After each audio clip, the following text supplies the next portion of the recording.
Hit TV అభిమాన ప్రేక్షకులకు స్వాగతం. నేను మీ నాగేంద్ర కుమార్. ఇప్పుడే రజనీకాంత్ తలైవా రజనీకాంత్ అండ్ నాగార్జున గారు పోటాపోటీగా చేసిన 'కూలీ' సినిమా చూసి ఇప్పుడే వచ్చాను. అండ్ ఆ సినిమా చూసినప్పుడు నాకు కలిగిన అభిప్రాయాలన్నింటిని మీతో షేర్ చేసుకుంటున్నా. ఈ సినిమా బేసిక్‌గా చెప్పాలంటే ఈ సినిమా ఏమీ కొత్తగా తయారు చేసిన ఒక అద్భుతమైన కథ అని చెప్పడానికి ఏమీ లేదు ఇందులోని. ఇది చాలా ఏజ్ ఓల్డ్ స్టోరీ. దీనిలోని రజనీకాంత్ గారే ఈ కైండ్ ఆఫ్ క్యారెక్టర్స్ గాని, లేతే ఎప్పుడు ఆయన భాష నుంచి చేస్తున్నారు ఇలాంటి క్యారెక్టర్లు. ఆయనకో ఫ్లాష్ బ్యాక్ ఉంటుంది. అతను ఎందుకు కామన్ మ్యాన్‌గా తిరుగుతున్నాడు. తర్వాత కట్ చేస్తే భాష ఫ్లాష్ బ్యాక్‌ని ఎన్నో లాంగ్వేజెస్‌లో దాన్ని ఒక ఫార్ములాగా తీసుకొని చేశారు. దాని ఆహ్, షేడ్స్, దాని ఛాయలు ఉన్నట్టుగానే లోకేష్ కనగరాజు ఈ సినిమాని, కథని తయారు చేసుకోవడం జరిగింది. అండ్ ఆహ్, ఇందులో రజనీకాంత్ అంటే మనకెలా అనిపిస్తుందంటే సినిమా చూస్తున్నంత సేపు ట్రైలర్‌లో కూడా నేను అదే ఫీల్ అయ్యాను. పాత సినిమాలలో రజనీకాంత్ గారి తాలూకు బిట్లు 'జైలర్' గాని, అంతకుముందు సినిమా గాని, ఇంకోటి గాని ఆ బిట్లన్నీ కట్ చేసుకొని పెట్టుకుంటే కూడా మీకదే ఇంపాక్ట్ వస్తుంది. ఎందుకంటే రజనీకాంత్ లాంటి ఒక ఆల్ టైమ్ గ్రేట్ హీరోని కొత్తగా ప్రెజెంట్ చేయడం అన్నంత కత్తి మీద సాము మరొకటి లేదు. దాన్ని ఇప్పుడు మనం 'రోబో' చూసాం. 'రోబో' కొత్తగా ఉంటుందన్నమాట సినిమా బిగినింగ్ నుంచి లాస్ట్ వరకు. అసలు ఆ ప్లాటింగే డిఫరెంటు. ఆ 'రోబో' క్యారెక్టరైజేషను రజనీకాంత్ గారికి ఆ నెగెటివ్ షేడ్ సెకండ్ హాఫ్‌లో చేయడం, విలన్ లాగా రజనీకాంత్ గారికి కనిపించడం, ఇవన్నీ చాలా కొత్తగా అనిపించాయన్నమాట. ఈ సినిమాలో ఏం కొత్తదనం లేదు. అయితే మనం ఎప్పుడు చూడని ప్రపంచం. మనం ఒకనాడు 'దీవార్' వచ్చింది, 'జంజీర్' వచ్చింది, 'యాదవ్ కి భారత్' వచ్చింది. అండ్ అలాంటి సినిమాలు ఒక 'సమరసింహారెడ్డి' రావడం, భాష ఫ్లాష్ బ్యాక్ యాంగిల్ అనమాట. అలాంటి సినిమాలన్నీ కొత్తగా అనిపించడంతో హీరోలకి అవి చాలా ప్లస్ అవుతాయి కొత్తగా అనిపించినప్పుడు. ఇది కొత్తగా అనిపించే కథ మాత్రం ఎట్టి పరిస్థితుల్లోని కాదు. రజనీకాంత్ గారు ఇలాంటి స్వాగు, ఈ కైండ్ ఆఫ్ ఆయన సిగరెట్ ఎగరేయడం గానీ, లేకపోతే బీడీ కాల్చడం గానీ, టీ తాగడం గానీ, ఆయన వాక్ గానీ, ఆయన ఎగరేయడం గానీ, ఇవన్నీ కూడా మనకి కొట్టిన పిండనమాట. ఏ లాంగ్వేజ్‌లోనైనా. ముఖ్యంగా తమిళ్ అండ్ తెలుగులో రజనీకాంత్ గారు మనకి ఇంటింటి హీరోలాగా రజనీకాంత్. ఆళ్ళింకా నెత్తి మీద పెట్టుకుంటారు. నాలుక మీద కర్పూరం వెలిగించుకుంటారు. అరచేతిలో పచ్చకర్పూరం వెలిగించుకుంటారు రజనీకాంత్ అంటే అనుకోండి, అది వేరే విషయం. కానీ ఓవరాల్‌గా చూస్తే రజనీకాంత్ గారికి కూడా ఇక్కడ బోలెడు మంది ఫ్యాన్స్ ఉన్నారు. కానీ రజనీకాంత్ గారిని చూడడం బాగా అలవాటు పడ్డ జనాలకి మాత్రం ఈ సినిమా ఏమీ కొత్త కాదు. పైగా చాలా టీడీఎస్, బాగా అసలు అంటే దాన్ని ఎలాగంటే తడిసి మోపుడు అయినట్టనమాట. సినిమా అలాగ వెళ్తా ఉంటుంది సినిమా. ఆఫ్‌కోర్స్ మంచి స్క్రీన్ ప్లే, కాపోతే నాన్ లీనియర్ స్క్రీన్ ప్లేలో అంటే బ్యాక్ అండ్ ఫోర్త్ కథ మూవ్ అవుతున్నప్పుడు చాలా కష్టమైన ప్రక్రియ అది. దాన్ని అలాగా ఇటు చెప్పి, అటు చెప్పి, అటు చెప్పి, ఇటు చెప్పి కథను ముందుకు తీసుకెళ్తుంటే చాలా బర్డెన్‌సమ్‌గా సినిమా థియేటర్‌లో ఒక చాలా అంటే టీడీయస్‌గా మన సహనానికి పరీక్షలాగా సినిమా అనిపించిన ఫీలింగు చాలామందికి దాదాపుగా మేము థియేటర్ నుంచి బయటకొచ్చిన తర్వాత షేర్ చేసుకున్నాం. అలాగని 'బావులేదా' సినిమా అంటే అసలు సినిమా నిండా వీరాగ్రేసరులైన నటులందరూ సినిమా నిండా ఉన్నారు. ముఖ్యంగా మన 'నాగార్జున' గారు, మన కింగ్ 'నాగార్జున' గారు ఇందులో విలన్‌గా చేయడం అన్నదే ఈ సినిమాకి చాలా హైయెస్ట్ స్కోరింగ్ పాయింట్‌గా ఏదైనా చెప్పాలంటే 'నాగార్జున' గారు విలన్‌గా చేయడమే. ఆ నా అది కూడా ఎందుకంటే ఇప్పుడు 'నాగేశ్వరరావు' కమెడియన్‌గా చేసిన సందర్భాలున్నాయి 'మిస్సమ్మ' అటువంటి సినిమాల్లో. కానీ ఆయన విలన్ క్యారెక్టర్‌లు, నెగెటివ్ క్యారెక్టర్‌లు నాగేశ్వరరావు ఆయన జీవితంలో చేయలేదు. కానీ 'నాగార్జున' గారు నాగేశ్వరరావు చేసిన కైండ్ ఆఫ్ భక్తుడు క్యారెక్టర్‌లు చేశారు. అండ్ కామెడీ ఎంటర్‌టైన్‌మెంట్లు చేశారు. కానీ నాగేశ్వరరావు జీవితంలో ఎప్పుడు చేయని ఒక గొప్ప ఎక్స్‌పెరిమెంటు 'నాగార్జున' గారు చేయడం అన్నది అక్కినేని హిస్టరీకే ఇది చాలా ఒక గొప్ప కలికితురాయి లాంటిదని చెప్పడానికి ఏమాత్రం సంశయించనక్కర్లేదు. అండ్ 'నాగార్జున' గారు ఫెంటాస్టిక్‌గా చేశాడు క్యారెక్టర్‌ని. కానీ 'నాగార్జున' గారి క్యారెక్టర్ కూడా పూర్తిగా దానికి జరగాల్సినంత న్యాయం జరగలేదు. ఎందుకంటే కథని పార్ట్‌లుగా చేసి ఈ పార్ట్‌లో ఒక మెయిన్ క్యారెక్టరు, ఒక 'రజనీకాంత్' గారు ఒక కథ రన్ అవుతున్నప్పుడు కథ ఎక్కడైతే ఒక పాయింట్ దగ్గర ఇంకా డైల్యూట్ అవుతుంది అనుకున్న టైంలో ఉపేంద్ర క్యారెక్టర్ ఎంటర్ అవ్వడం, ఉపేంద్ర యాక్షన్ కంటెంట్ అంతా హ్యాండిల్ చేయడం. ఆ టైంలో ఏమైంది, రజనీకాంత్ గారుని వీక్ చేసినట్టుగా అయింది. ఒక్కసారి 'ఉపేంద్ర' వచ్చినప్పటికి థియేటర్‌లో ఎప్పుడైతే ఓవేషన్ వచ్చిందో, ఆ మేరకు రజనీకాంత్ గారి క్యారెక్టర్ గాని, రజనీకాంత్ గాని వీక్ అయినట్టే. ఇప్పుడు తమిళ్ రివ్యూస్ కూడా అట్లాగే ఉన్నాయి. అందరూ తమిళ్‌లో మాట్లాడే వాళ్ళందరూ కూడా తమిళ్ దగ్గర నుంచి వచ్చిన రిపోర్ట్‌లు కూడా అలాగే ఉన్నాయి. ఏంటి, ఒక 'లియో' గాని, 'విక్రమ్' గాని, లేపోతే 'ఖైదీ' గాని ఇలాంటి సినిమాలు ఉన్నట్టుగా లేదు. ఒకసారి చూడొచ్చు. ఎంతో దూరం నుంచి కష్టపడి వచ్చాం గానీ అంత మిగల్లేదు. ఇదేదో 1000 కోట్లు కలెక్ట్ చేసే సినిమా అవుతుంది తమిళ్‌కి. ఎందుకంటే ఈ మధ్యన వాళ్ళకన్నీ డిజాస్టర్‌లే. తెలుగు సినిమాలు పెద్ద సినిమాలు ఆడిన రేంజ్‌లో తమిళ్ సినిమా చెప్పుకోవడానికి ఒకటి కూడా లేదు. ఇది ఎక్స్‌పెక్ట్ చేశారు. ఆ స్థాయికెళ్తుంది, 1000 కోట్లు కలెక్ట్ చేస్తుంది కానీ అది కేవలం ఆస్తిగా మాత్రమే మిగిలిపోతుందని చెప్పడానికి ఏం సంశయించనక్కర్లేదు. అండ్ క్యారెక్టర్‌లోని ఆ 'షాహీర్' అని అతను చేశాడు. ఆ క్యారెక్టరు అంత బిల్డప్పు, అంత మేనేజ్‌మెంట్, అంత స్క్రీన్ టైము అతనికిచ్చి, అంటే 'నాగార్జున' గారికి క్యారెక్టరైజేషన్ అన్నది విలన్ అన్నప్పుడు, ఆ విలన్ అన్నది ఆఖరి వరకు ఆ కెపాసిటీ ఉండాలి. మధ్యలోనే ప్రీ క్లైమాక్స్‌లోనే ఆ విలన్ క్యారెక్టర్ చచ్చిపోతుంది. 'నాగార్జున' గారి క్లైమాక్స్ వరకు ఉండుంటే దాని ఇంపాక్ట్ వేరేగా ఉండేది. ఇప్పుడు తెలుగులో కూడా మొన్న 'కుబేర్‌కి' జరిగింది. ఇప్పుడు కూడా జరుగుతుంది. 'కుబేర' ధనుష్ ఎంత బాగా యాక్ట్ చేసినప్పటికీ 'కుబేర్' అంత పెద్ద హిట్ అవ్వడానికి మేజర్‌గా 'నాగార్జున' గారి క్యారెక్టర్, 'నాగార్జున' గారి పెర్ఫార్మన్సే మెయిన్ కారణం దానికి. అలాగే ఈ సినిమా కూడా మన తెలుగులో అందరూ చూసి దీన్ని ఆదరించి దీనికి బ్రహ్మాండమైన కలెక్షన్స్ వస్తే గనక అది కేవలం 'నాగార్జున' గారి వల్లే వస్తుంది. అండ్ తక్కువ యాస్పెక్ట్స్ కూడా లోకేష్ కనకరాజు ఏమి అంత గొప్పగా, అంటే మసిపూసి మారేడుకాయ చేయడం అంటారు చూసారా?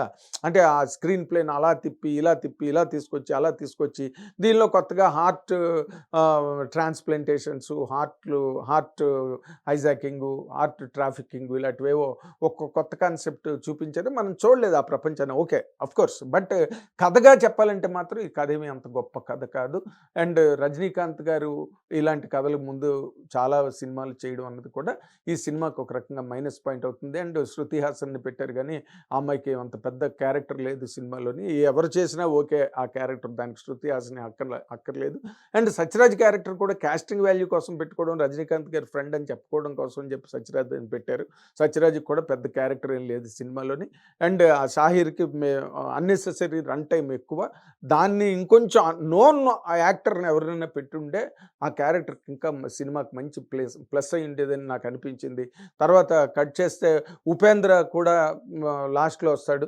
'ఉపేంద్ర' క్యారెక్టర్ కూడా అంత సఫిషియెంట్ రన్ టైమ్ దానికేమి లేదు. అండ్ లాస్ట్‌లో అసలు ఆ ఎపిసోడ్ ఏదైతే ఉందో, అమీర్ ఖాన్ రావడం అన్నది అది అంతా కూడా చాలా ఫోర్స్‌డ్‌గా సినిమాలో ఎక్కడ న్యాచురల్‌గా అనిపించేటట్టుగా సినిమాలోని ఎక్కడా అనిపించలేదు. ఇది దాన్ని అంటే ఏంటి, హైప్ అలా ఎక్కించిన సినిమాని చూపించడం, నెత్తి మీద పెట్టుకోవడం, ప్రేక్షకులు నెత్తి మీద పెట్టడం తప్పితే న్యాచురల్ ఫ్లో గాని, న్యాచురల్ పెనిట్రేషన్ కథలోకెళ్ళి ఆడియన్ ఆఖరి వరకు హాయిగా ముందుకెళ్ళి ఎంజాయ్ చేసి ఎక్సైట్ అయ్యి ఎక్స్‌ప్లోడ్ అయ్యే టైప్‌లోని ఇంకా అనిరుద్ మ్యూజిక్ గురించి మాట్లాడాలంటే బ్రహ్మాండమైన యాక్షన్ ఎపిసోడ్స్‌లో ఎక్కడ 'ఉపేంద్ర' వచ్చింది అప్పుడు ఒక బ్రహ్మాండమైన యాక్షన్ ఎపిసోడ్ రన్ అవుతున్న టైంలో వెనకాతలేదో మన నటువాంగం నృత్య రూపకాల్లో నటువాంగంకి వచ్చిన కైండ్ ఆఫ్ మ్యూజిక్ రావడం, ఆ తమిళ్ సాంబార్ వాసన అంతా వేసింది. అది వాళ్ళకి నచ్చితే నచ్చొచ్చు.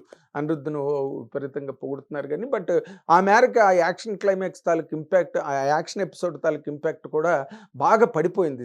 ఆ వైలెన్సు ఏదో మెలోడీ మ్యూజిక్ లాగా చేసి అదంతా కూడా క్లైమాక్స్ మళ్ళీ కొంతవరకు ఆర్ఆర్ హెల్ప్ అయింది గానీ, అండ్ మోస్ట్ ఇంపార్టెంట్ థింగ్ దీని మీద మంచి బడ్జెట్స్ పెట్టారు ఈ సినిమాకి చేయడానికి. అండ్ టోటల్‌గా నేను చెప్పేది ఇందులో 2 మైనస్ పాయింట్లు ఎక్కడ దొరికిపోయారంటే ఈ సినిమాలో, ఇది రజనీకాంత్ గారికి రాసిన సినిమా కాదు. రజనీకాంత్ గారి ఇమేజ్‌కి రాసిన సినిమా. అంటే రజనీకాంత్ గారు ఇలా ఉంటే చూస్తారు జనం. ఇలా సిగరెట్ ఎగరేస్తే జనం చప్పట్లు కొడతారు. ఇలా రజనీకాంత్ గారు ఇలా కెమెరా వైపు తిరిగితే జనాలు ఉప్పొంగిపోతారు థియేటర్‌లో అభిమానులందరూ అనే ఒక ఇమేజ్ ఉంటుంది చూసారా? ఆ ఇమేజ్‌కి రాసిన కథ అదే ఈ సినిమాకి పెద్ద మైనస్ పాయింటు. రెండోది ఏంటంటే, లోకేష్ కనకరాజు ఇంతకుముందు 2, 3 సినిమాలు అతను కూడా ఒక 50, 60, 70 సినిమాలు తీసినోడేం కాదు. అంటే బట్ ఈ రోజునున్న యంగ్ డైరెక్టర్స్‌లో లోకేష్ కనకరాజుకి మంచి పేరున్నది. పైగా 'విక్రమ్', 'ఖైదీ', 'లియో' ఈ సినిమాలు అన్నీ కూడా చాలా బాగా పే చేసి ఒక ట్రెండ్ సెట్ చేసాడు లోకేష్ కనకరాజు. తన ఎక్స్‌పెక్టేషన్స్ తను మీట్ అవ్వడం కోసం ఆ తాపత్రయం, ఆ తపన, ఆ అతలాకుతలం అంతా కథలో కనిపిస్తుంది. అండ్ ఫిల్మ్ ఈస్ డన్ అనే వెరీ హై లార్జెస్ట్ స్కేల్ మీద చేశారు ఈ సినిమాని. ప్రతి ఎపిసోడ్ చాలా రిచ్గా ఉంటుంది. అండ్ బట్ ఇన్ని ఉన్నప్పటికీ కూడా అది నాకు అనిపించిన వరకు కూడా అతుకుల బంతులాగా అన్నీ కూడా దాన్ని స్క్రీన్ ప్లే నడపడం కూడా చాలా టీడియస్గా ఉంటుందన్నమాట. సెకండ్ హాఫ్ అయితే మరి కొంచెం సారీ టు సే ఈ సినిమాని జనాలు నిజంగా మనకి తెలుగు రాష్ట్రాల్లో కానీ లేకపోతే ప్రపంచవ్యాప్తంగా ఉన్న తెలుగు ప్రేక్షకులు చూసి ఆనందించడానికి ఉండే పాయింట్ ఏంటంటే రజనీకాంత్ గారిని పక్కన పెట్టండి టోటల్గా.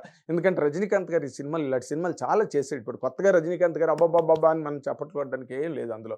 నాగార్జున గారే మెయిన్ పేయింగ్ ఎలిమెంట్ ఫిల్మ్కి. ఆయనకి మంచి పేరు వచ్చింది. అందరూ ఆల్ లాంగ్వేజెస్లో నాగార్జున గారిని మెచ్చుకుంటున్నారు. అండ్ నన్ను అడిగితే ఒక శివ, ఒక గీతాంజలి, ఒక అన్నమయ్య, ఒక రామదాసు, ఒక కుబేర అండ్ ఇప్పుడు నౌ దిస్ కూలీ ఆయన కెరీర్లో ఒక పెద్ద మౌంట్స్గా మనం చెప్పుకోవాల్సినవి. చాలా గొప్పగా అంటే ముందు చేయడానికే కలేజ కావాలి, గట్స్ కావాలి కదా విలన్ అనగానే. బట్ ఆయనకి మొదటి నుంచి ఆ టెంపర్మెంట్ ఉన్నది, అలాంటి క్యారెక్టర్లు చేశాడు కాబట్టి ఆయనకి చాలా మంచి పేరు వస్తుంది ఈ సినిమాతో. తక్కువ సినిమా అంతా కూడా with all the hypes, buildup, bold presentations, ఇవన్నీ in spite of all that cinema looked very flat అని నా తాలూకా పర్సనల్ ఒపీనియన్. ఎందుకంటే రజనీకాంత్ గారి సినిమా అనగానే ఎక్స్పెక్ట్ చేస్తాం. ఇంకోళ్ళ సినిమా అలాంటి పెద్ద హీరోలు ఎవరు చేసిన ఒక అమితాబ్ గారి సినిమా వచ్చిందంటే ఎక్స్పెక్ట్ చేస్తాం. లేకపోతే ఒక అమీర్ ఖాన్కి ఏం క్యారెక్టర్ పెట్టారండి క్లైమాక్స్లో? అమీర్ ఖాన్ని తీసుకొచ్చి పెద్ద హెలికాప్టర్లో దిగి అంత పెద్ద ల్యాండ్లోనే ఓపెన్ చేసి లాస్ట్లో రజనీకాంత్ గారు కాముగా నడిచి వెళ్ళిపోతాడు. ఏంటో అసలు అదంతా చాలా అంటే చాలా అయోమయంగా అనిపించింది క్లైమాక్స్ పార్ట్ మాత్రం. ఏదో మొత్తానికి ఒక పెద్ద సభలోకి వెళ్ళొచ్చినట్టుగా అనిపించింది నాకు సినిమా చూసిన తర్వాత. బట్ మీరందరూ చూసి దాన్ని ఎలా ఉందో ఎంజాయ్ చేసి మీరు మీ అభిప్రాయాలను మీరే ఏర్పరచుకోవాలని కోరుతున్నా. Thank you very much. Hit TV app, ఇందులో short news, live news, entertainment shows, movies, digital magazines తో పాటు మీ జిల్లా వార్తలను కూడా ఫ్రీగా చూడొచ్చు. ఇంకెందుకు ఆలస్యం, వెంటనే హిట్ టీవీ యాప్ ని డౌన్లోడ్ చేసుకుని ఫ్రీగా ఎంటర్టైన్మెంట్ పొందండి. Hit TV app. Hit TV app. Please download hit TV app. Hit TV app ని ఫ్రీగా డౌన్లోడ్ చేసుకొని ఎంజాయ్ చేయండి. మీకు నచ్చిన ఎంటర్టైన్మెంట్ కోసం హిట్ టీవీ యాప్ ని ఫ్రీగా డౌన్లోడ్ చేసుకొని ఎంజాయ్ చేయండి. హిట్ టీవీ యాప్ ని డౌన్లోడ్ చేసుకుని ఆస్వాదించండి, ఆశీర్వదించండి. ఇంతమంది సెలబ్రిటీలు హిట్ టీవీ యాప్ ని డౌన్లోడ్ చేసుకోండి అని చెప్తున్నారంటే ఎంత మంచి యాప్ ఆలోచించండి. అమెరికాలో చదవాలనుకునే వాళ్ళకి విశ్వసనీయమైన పేరు మన శౌర్య కన్సల్టెన్సీ. UK లో 1 year masters, UK లో 1 year masters, 2 years work permit up to 5 years visa. Contact Saurya Consultancy. Contact 89851 89851.